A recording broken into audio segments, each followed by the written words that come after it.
Good morning. Or night. Well, it's night for me. But you might be watching in the morning. Anyway, so this video is going to be on the order of operations, right? The order of operations. And you might be asking yourself, what's the order of operations? I'm so glad you asked, my dear. Right. So the order of operations is the set order in which we perform operations in an equation. That's it. It's just a set order in which we perform operations in an equation.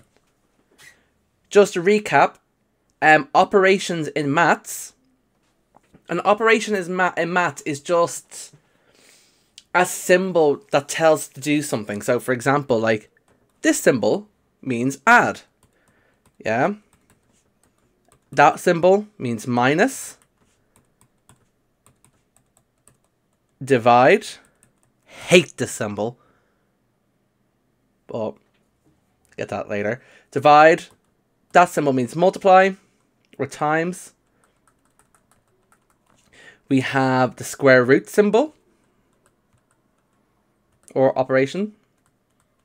And then we have the operations of like squaring or cubing a number. Right, sorry, that's a bit thick, but oopsies. Right, so these are some of our basic operations in maths. Addition, subtraction, multiplication, division, square root, and squaring or indices, as you say. So what is an order of operations? The order of operation is the set order in which we perform operations in an equation. It's important to have a universal order of operations in maths. So maths can be consistent and there's no confusion and different answers. Right? So you might see your Auntie Jenny sharing something on Facebook there now. If she'd be posting like 2 divided by 6 multiplied by 3. And then everyone in the comment section is going mad and ballistic. Like some people are saying it's 1/9, and but then some other people are saying it's something different. Actually, I think that one works out fine. But you get the point, you know what I mean? It's like we don't want any confusion with our answers. Right? We don't want any confusion with our answers. That's why it's so important we have a set order in doing things. Now, you might all have different methods of remembering. We have BIMDAS, we have BIRDMAS, we have BOMDAS, we have PEMDAS. Ew, don't use PEMDAS. Americans leave or stay. Don't know why you'd be here. But don't be like the PEMDAS myself. But I prefer good old-fashioned BIMDAS or BIRDMAS, right? So what is BIMDAS? That's a lot of words and I'm not listening to any of them. What's BIMDAS mean? Well, it just means it's a synonym. Don't think that's the word, but you know what I mean. Like each letter stands for something, yeah? So B means brackets. I means indices or index, so i.e. powers. So B brackets, so I solve whatever in brackets first. So here example, in a bracket I have 5 plus 2, 5 plus 2 is 7. Bing. Indices or index, so that's to deal with powers. So I have 2 to the power of 5. So if you just recall, 2 to the power of 5 just means I'm multiplying 2 together 5 times. So the indices refer to a little floating number above any number. This just tells us how many times you multiply the number by itself. Then we have multiplication, division. These are interchangeable, right? So just to make a point of note here, down the bottom, when dealing with division and multiplication, we must go from left to right. We must go from left to right. And yeah, so multiplication and division kind of happen at the same time. Same with addition and subtraction. So addition and subtraction, they happen at the same time. They're interchangeable. Addition and subtraction are interchangeable as well as multiplication and division. So technically, this could have been BIDMAS. We could have made it BIMDASA. But BIMDAS really kind of rolls off the tongue better. So that's why we use them. Right. So, all well and good me telling you what to do. But I need to actually show you, right? Spoilers, I'm not going to show you that. Bing bong. Right. So, first of all, so I have 4 plus 5, all to be squared, plus 3, plus 1 to the power of 23. That's loads, right? So, brackets. brackets, ladies and gentlemen. So I must do what's in my brackets first. I must perform my operations that are in my bracket. And if inside my bracket I have multiple operations, I'm going to have to do BIMDAS all over again, right? So, but we'll look at this example now for the moment. So 4 plus 5 all to be squared. So let's solve my brackets first. 4 plus 5 is 9. So I have 9 all to be squared plus 3 plus 1 to the power of 23. Fab. Next step, indices. Yeah, I'm dealing with the powers, the little floaty numbers. I want to deal with them next. So I have 9 all to be squared, which is going to be 81. Now, just to recap, for those people in the audience who have no idea how to square a number on their calculators, right? Don't know if you can see it here, but I hope you can, right? So what I'm going to do is I want to square a number. So always put brackets when you're squaring a number. It's very important when you're squaring a negative number, right? Put your brackets around. I'll show you what I mean in a second. But, so I'm going to put my brackets here. So I have 9. I'm squaring 9. So what I do is, see this little, there's a little X here. I don't think it's going to be clear in the video. But there's a little X here that has a little 2 on top. If you click that, I get my little floating 2 on top here. Then I click equals and I get 81, right? And it's always so important to use your brackets when you're squaring a number. Because if I tell you what's minus 2 squared, this is a little tangent now, right? If I said find minus 2 to be squared, yeah? If you put that in your calculator like this, right? If you put this in your calculator like this, minus 2 squared, right? You get negative 4. But we know, you and I both know, yeah? Minus 2 squared is minus 2 times minus 2. And we know negative by negative makes a plus. So that should be plus 4. So why am I getting negative 4 here? Well, that's because if I don't have my brackets there, I'm only squaring that 2 and I'm not including that minus symbol, right? So that's why it's so important to go back and if I'm squaring something, always add your fractions. Not fractions, brackets. Always add your brackets. So I add my brackets around there and square it out equals. Now I get the proper answer of 4. Anyway, tangent aside, right? So 9 squared is 81. Plus 3, I have no powers in my 83. Now, 1 to the power of 83. Now, I could use my calculator for this, but let's have a little thinky think. 1 to the power of 23. So I'm multiplying 1 by itself 23 times. So I'm going to have 1 times 1, which is 1, times 1, which is 1 again, which is times 1, times 1, times 1, times 1, times 1, times 1. So just remember, 1 to the power of 23 is 1 times 1 times 1 times 1 times 1, 23 times. And remember, 1 times 1 is equal to 1. So it doesn't matter how many times I multiply 1 by itself by, the answer is going to be 1. Yeah? So 1 to the power of 23 is going to equal 1, right? So that kind of narrows it down a bit for us. Finally, so multiplication, division, I don't have any. That's fab. Addition, subtraction. Well, I have some addition here. I have 81 plus 3 plus 1, which is going to be 81 plus 3, which is 84, plus 1, which is 85. Right? So my answer here is going to be 85.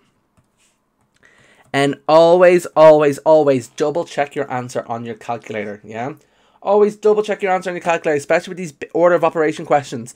Because you never know, you might have forgot a symbol or a sign somewhere, right? Don't just put the answer in your, don't just put the thing in your calculator and put the answer down. Because if you get that wrong and forgot a bracket somewhere, big fat 0, yeah? Nothing, nil, nada, yeah? But check your answer with your calculator, because you might realise, oh, I think I might have made a mistake in my workings here because my calculator's giving me a different answer. So use your calculator as a tool to help you check your answers, but not to actually produce the answer in your exam. Right, so I'm going to open my brackets here. So when I open brackets, I have these two little parentheses here, the brackets. So click open, 4 plus 5, close bracket. Then I'm going to square it all. That's what it says in the question here. Then plus 3 plus bracket 1 bracket to the power of 23. Now, I'm not doing a squared. I'm doing a number that's different than 2. So if you just look to the right a little bit, I have an x to the power of a little white box. So I click that. And then I can put in any number I want. So I'm going to put in 23 here. Then bring my cursor down. I'm going to click equals. 85. Bada boom, bada bing. We solved it, yeah? So that is correct, and I can move on. So, another example here. So, I have 3 bracket.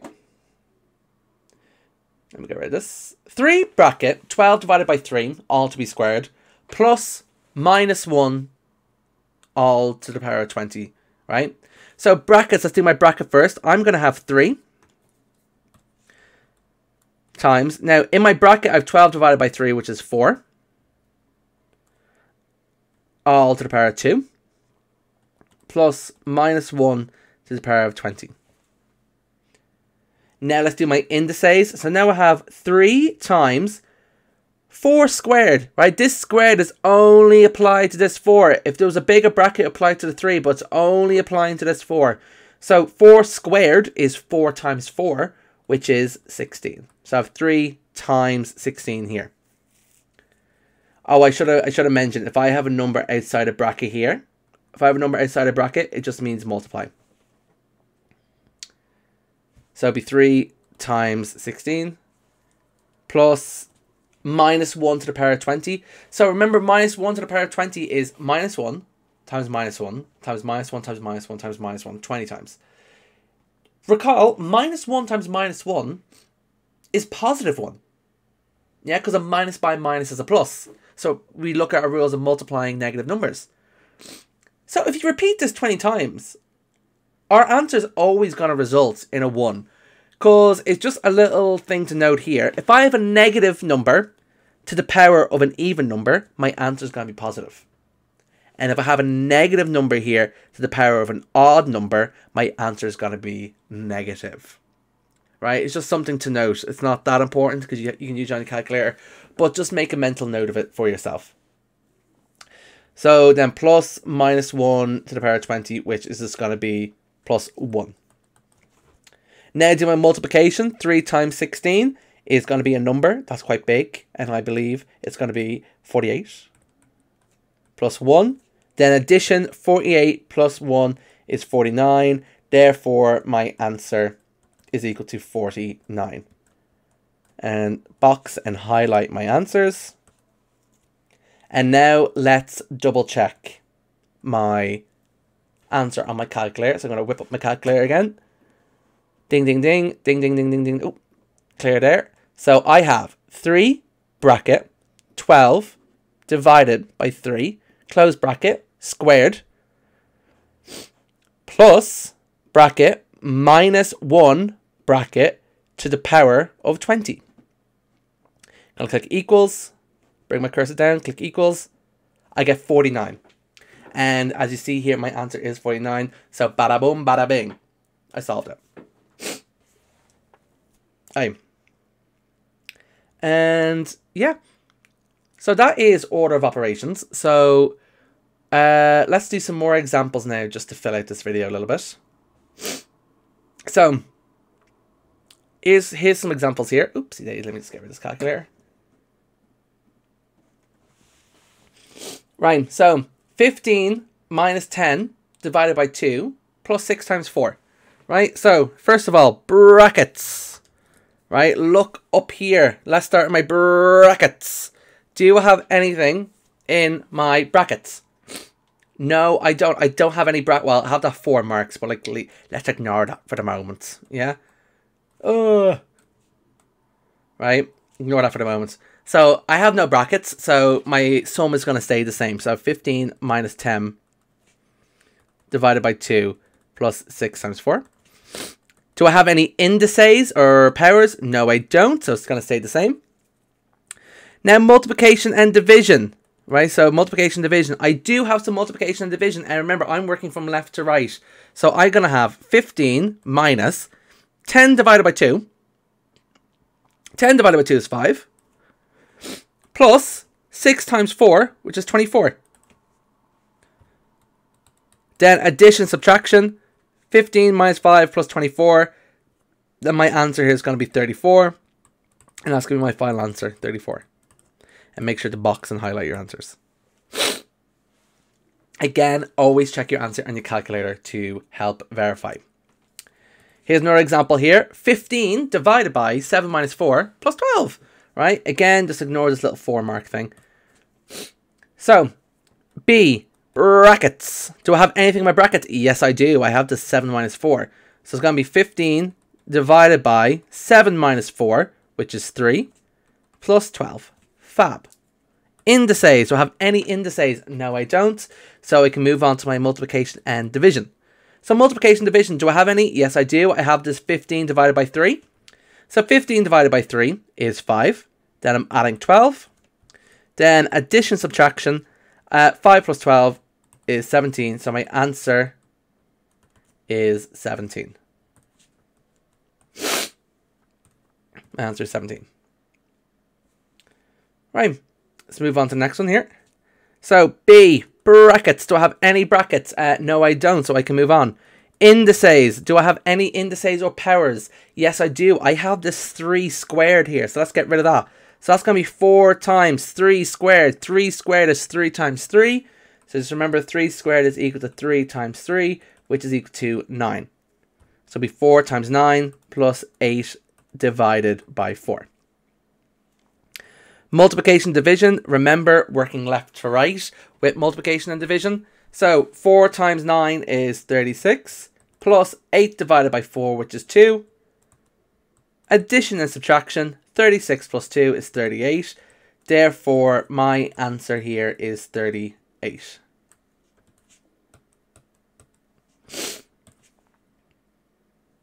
Right, this one's a bit of a doozy. Brackets. Right, do I have anything in my brackets? Yes, I do. So I have this bracket here, minus 2 times 3. Right? So just recall my rules for multiplying integers, yeah? So, like signs give a plus. Unlike signs give a minus, yeah? So I see here I'm timesing a negative number by a positive number. So a minus number times a positive number is equal to a negative number.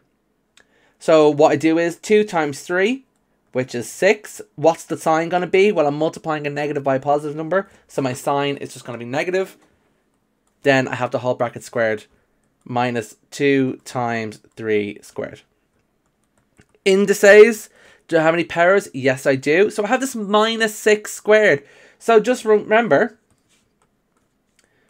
yeah, bracket minus 6 all to be squared is the same as minus 6 times minus 6, which is going to be a positive 36. Because remember, a negative times a negative is going to give me a positive number. So that's going to be 36 minus 2 times 3 squared is going to be 9. Multiplication, division. So 36 minus 2 times 9. Well, 2 times 9 is 18. So 36 minus 18. Addition, subtraction. 36 minus 18 is going to give me 18. Therefore, my answer is going to be 18. 18. Right, then the final question I have here, I have a little fraction one. So, when I'm dealing with a fraction, yeah, you solve the numerator and the denominator separately, right? And then bring them together at the end, right? So, let me look at my numerator first. So, brackets. Do I have any brackets anywhere? Yes, I do. I have brackets on my denominator. So I'm going to have 2 squared times square root 100 all over 4 times 6 minus 1 is 5. Right, indices. Now, indices encompass roots as well, square roots as well. So indices also means roots as well. So that's why you could remember bird mass, B-I-R-D-M-A-S, where or stands for roots. So indices, I have a 2 squared on top, multiplied the square root of 100. So remember, the square root is what number do I multiply by itself to get 100? Which is, well, it's going to be 10, because 10 times 10 is equal 100. Yeah? All over 4 times 5. Fab. Multiplication, division. So my top line, 4 times 10 is 40. All over 4 times 5, which is 20. Then addition, subtraction. Do I have any? No, I don't. I'm fine. So my answer is going to be 40 over 20. But I know that if I put that in my calculator, yeah, I'm going to get 2. So my answer is 2. And there's 2 ways you could do it. You could recall that fractions are another way of writing division. So 40 over 20 is equal to 40 divided by 20, which is equal to 2. Or you could have simplified the fraction, right, by dividing the top and bottom by the highest common factor. So it'd be 40, the highest common factor of 40 and 20 is 20. So it'd be 40 divided by 20 all over 20 divided by 20, which is equal to 2 over 20 divided by 20, which is 1, which is 2. So my answer is 2. And again, especially with really big sums like this, always double check on your calculator. Right, oh my god, I ranked in 20 minutes. Ugh. Right, anyway, hope this was some use to you. Catch you on the flip side. Peace.